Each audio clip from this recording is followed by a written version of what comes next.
चलिए जी, अभी मैंने गुड मॉर्निंग मैंने रिकॉर्डिंग बर कर ली थी, पता नहीं वो कहाँ गायब हो गई, क्या हो गया उसके साथ में। चलिए मैं दोबारा रिकॉर्ड कर देती हूँ, कोई बात नहीं है, लेकिन इस बार थोड़ा सा तेज़ी से करेंगे हम लोग। अभी आज हमें क्या पढ़ना है? हमें पढ़ना है प्रेजेंट इंडेफिनिट। प्रेजेंट इंडेफिनिट, अब देखिए इसको आप बहुत ध्यान से समझिएगा क्योंकि ये थोड़ा सा कॉम्प्लिकेटेड है, तो आपको समझने में थोड़ा सा इशू आ सकता है। लेकिन ऐसा नहीं है कि समझ में नहीं आएगा, क्योंकि ऑलरेडी हम पास्ट इंडेफिनिट समझ चुके हैं, तो ये सेम वैसा ही है, कुछ कुछ उसी टोन का है ये। तो आप देखिए इसकी जो पहचान होती है वो क्या होती है? ता है, ती है, ते है, ये तो इसकी पहचान है। अब अगर इसे मोटे, अगर आप ऐसे देखें रटने वाले तौर पे, जैसे हिंदी मीडियम में अक्सर लोग पढ़ते हैं या पढ़ाया जाता है, वो तो ये है। लेकिन अगर आप इसको ब्रॉड तरीके से देखें कि आपको अगर ताहे तिये ते नहीं भी आ रहा है, तो आपको फिर भी समझ में आ जाए कि सेंटेंस वो प्रेजेंट इंडेफिनिट का है, तो उसका क्या है? देखिए जो भी रूटीन काम होता है ना, जो कि आप करते हैं, आदतन करते हैं, वो हमारा इसी में आता है। जो कैसा होता है? जो हैबिट, जो हमारी हैबिट्स होती हैं वो इसी में आएंगी। जो यूनिवर्सल ट्रुथ होता है, यूनिवर्सल ट्रुथ मतलब जो सारी दुनिया में एक जैसा होता है, आप कहीं भी चले जाएं वो वैसा ही रहेगा, वो नहीं बदलता। सूरज पूर्व से निकलता, पूर्व से ही निकलता, आप कहीं भी जाएं वो पूर्व से ही निकलेगा, है ना?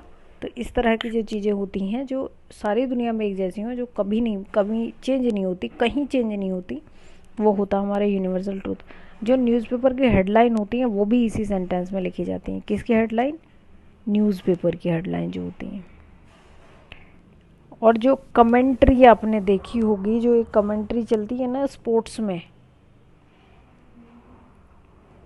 स्पोर्ट्स जो होता है, जो क्रिकेट होता है, उसमें कोई ना कोई आपने देखा होगा कि कोई कमेंट्री कर रहा होता है, तो वही जो वो जो होती है वो भी इसी में होती है, इस वाले सेंटेंस में, प्रेजेंट इंडेफिनिट में। ये तो हो गई इसकी पहचान की बात। अब देखिए इसमें क्या होता है। अगर सेंटेंस सिंपल है, अगर सेंटेंस सिंपल है तो उसमें दो तरह की चीज़ें होंगी। या तो सब्जेक्ट हमारा कैसा होगा? प्लूरल होगा, या तो सब्जेक्ट हमारा कैसा होगा? सिंगुलर होगा। ठीक है साहब? अगर सब्जेक्ट प्लूरल है, सब्जेक्ट प्लूरल है, तो उसके साथ में मेन वर्ब की फर्स्ट फॉर्म आएगी और देन ऑब्जेक्ट आ जाएगा। ठीक है? और जो प्लूरल सब्जेक्ट होते हैं ये कौन कौन होते हैं? आई, वी, यू, दे, ये हमारे प्लूरल सब्जेक्ट हैं। और अगर सब्जेक्ट हमारा कैसा है? सिंगुलर है, तो सब्जेक्ट के साथ में मेन वर्ब की तो फर्स्ट फॉर्म ही आएगी, लेकिन उसमें एस या ई एस आपको जोड़ना पड़ेगा और फिर ऑब्जेक्ट लगा के आप सेंटेंस को कंप्लीट करेंगे। यानी कि सिंपल सेंटेंस में कोई भी हेल्पिंग वर्ब नहीं आती है इसमें। आप देखिए मैं सेंटेंस बना के दिखाती हूँ आपको, ये इस वाले का। पहले जिस जो प्लूरल सब्जेक्ट है, मैं स्कूल, ये आधा से है, स्कूल जाता हूँ। देखिए लास्ट में ताहूँ आया है, तो इसका मतलब हो गया ताहूँ, ती हूँ, ये जो भी है इस तरह की चीज़ें भी इसमें आएंगी इसके लास्ट में। अब देखिए ये आया तो पता चल गया हमें प्रेजेंट इंडेफिनिट। अब बनेगा कैसे? मैं, आई कैसा है? प्लूरल सब्जेक्ट है, आई लिख दिया। उसके बाद क्या लिखना है? मैंने लिखा है कि मेन वर्ब की फर्स्ट फॉर्म आएगी। मेन काम क्या हो रहा है? जाना हो रहा है, तो लिखा गो। वही तो हो रहा है, मेन काम क्या हो रहा है इसमें? जाना हो रहा है, ये लिख दिया।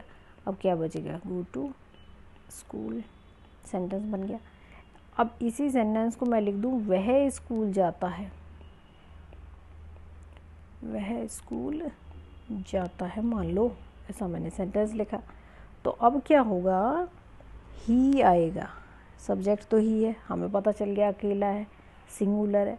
इसके साथ में ये हो गया कि देखिए मेन वर्ब की फर्स्ट फॉर्म ही आएगी। मेन वर्ब, मेन काम क्या हो रहा है? गो, जाना। इसी में हम या तो एस जोड़ेंगे या तो ई एस जोड़ेंगे। आपको धीरे धीरे प्रैक्टिस करते करते वो सारी चीज़ें पता चल जाएंगी कहाँ क्या जोड़ा जाता है। ठीक, तो यहाँ लिखा जाएगा गोज़, ई एस जोड़ दिया इसमें आपने, he goes to school. I hope आपको ये बात समझ में आई हो।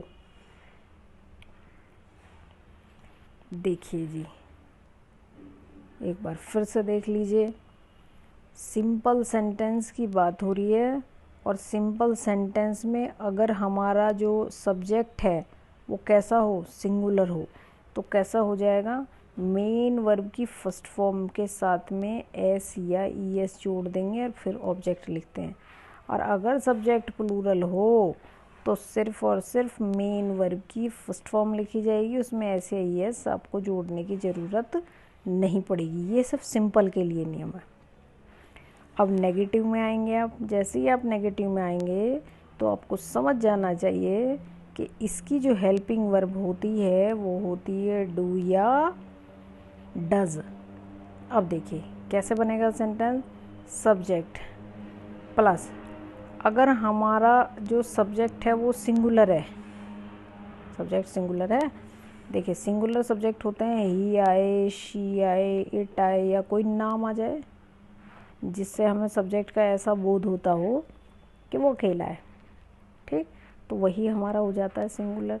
तो सिंगुलर अगर सब्जेक्ट है तो उसके साथ में क्या आएगा, डज आएगा, प्लस में क्या आ जाएगा, नॉट आ जाएगा, प्लस में क्या आ जाएगा, मेन वर्ब की कौन सी फॉर्म, फर्स्ट फॉर्म, और देन ऑब्जेक्ट आ जाएगा, ठीक।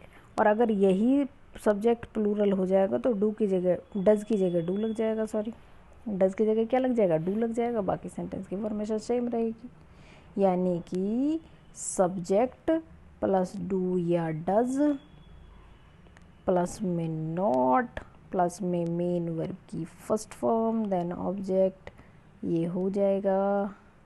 डू लगेगा प्लूरल के साथ में और डज लगेगा सिंगुलर सब्जेक्ट के साथ में। समझ में आई बात। इसका सिंगल इंटरोगेटिव फिर भी ऐसे ही बनेगा, वो सेम बिल्कुल डू या डज पहले आ जाएंगे, सब्जेक्ट आएगा, मेन वर्ब की कौन सी form, first form, plus object आ जाएगा, क्वेश्चन मार्क आएगा, डब्ल्यू एच वर्ड पहले आ जाएगा डबल इंटरोगेटिव में, फिर डू या डज आ जाएंगे जो भी है इनमें से, यानी कि अकॉर्डिंग टू सब्जेक्ट, प्लस में ये हो जाएगा, मेन वर्ब की तो फर्स्ट फॉर्म ही आती है। अगर मोटा मोटा देखा जाए तो इसमें क्या होता है, पहचान इसकी क्या हुई, ताहे तीहे ते है ना, और ती हूँ, ते हूँ, ता हूँ, इस तरह की चीज़ें आएंगे, ये आ जाएंगे। और हेल्पिंग वर्ब क्या आती है, यानी कि सिंपल में नहीं, सिंपल में कोई हेल्पिंग वर्ब नहीं आती है, सिंपल में मेन वर्ब की फर्स्ट फॉर्म आएगी, अगर प्लूरल है सब्जेक्ट और अगर सिंगुलर है तो ऐसे ही एस जुड़ जाएगा, ठीक है। और अगर नेगेटिव है तो उसमें हेल्पिंग वर्ब क्या आती है, डू या डज आती है, ठीक है। यही है सेंटेंस, बस आप इसको बहुत सही से करके पढ़ाई करिएगा और इसको, इसके सेंटेंस जितने मिल जाएं आपको उतने ज़्यादा से ज़्यादा बनाइए ताकि ये आपकी हैबिट में आ जाए, आपको इससे कोई इशू ना हो आगे चल के, ठीक है। Thank you very much.